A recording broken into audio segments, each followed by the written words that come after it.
to all of you, my story is about the Maharaja man. And it is about the man who created the Air India Maharaja. Someone whom some of you might have heard of, some of you might not have heard of. But he worked very closely with J.R.D. Tata for several decades, and his name was Bobby Kuka. Bobby Kuka, a Parsi gentleman, his name was Sorab Kaikushru Kuka, and J.R.D. Tata still narrates. He says, this man burst into my office one morning in 1938. The airline had just begun. He came and told me all about the deficiencies that the Tata organization has and how he was necessary to put all those deficiencies right. Bobby Kuka also remembers that meeting. He said, I went into J.R.D. Tata's office, this grand office. And here was this man. I was warned that he was a terror. He was the chairman of the Tata Group. I went heart and mouth to his office. He asked me some searching questions. And he says, I could not answer any of those questions. And he was obviously so impressed that I was taken out of his room, ushered out of his room in a second or two. But that was Bobby Kuka. That was his style of speaking. But he was really one of the first marketing wizards of our country.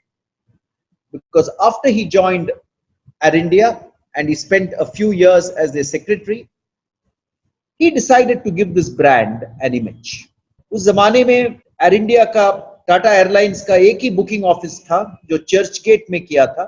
They had made it in Church Gate next to the Asiatic Society, and that is where Bobby Kuka used to sit and conduct his business. So he decided one day, what is a good symbol of India? A good symbol of India to the rest of the world, Maharaja, luxury, that's where the world of India comes from, Taj Mahal. So he decided to create an oriental man shaped like a Maharaja, sitting on a flying carpet, smoking a hookah, one of those bubble hookahs, with a turban which was striped. He did this along with a gentleman called Umesh Rao of J. Walter Thompson, the advertising agency. And he put this in the show window of the Air India booking office at Church. This was the first time that a round face, a large outsized moustache, many of you may remember seeing the Air India Maharaja, a striped turban and a long nose. This was the birth of the Air India Maharaja. And what a symbol that was, ladies and gentlemen.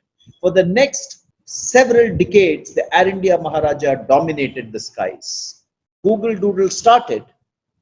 When Air India started its flights to Rome, the Air India Maharaja converted himself into a Romeo. And there he was in the guise of a Romeo. When Air India went to Tokyo, the Air India Maharaja became a sumo wrestler in Tokyo. The Air India Maharaja commented on political happenings in the country.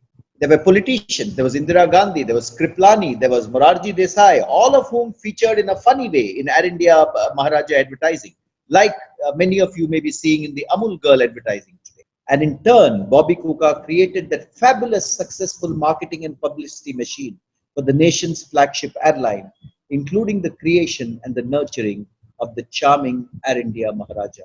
He was the Maharaja man.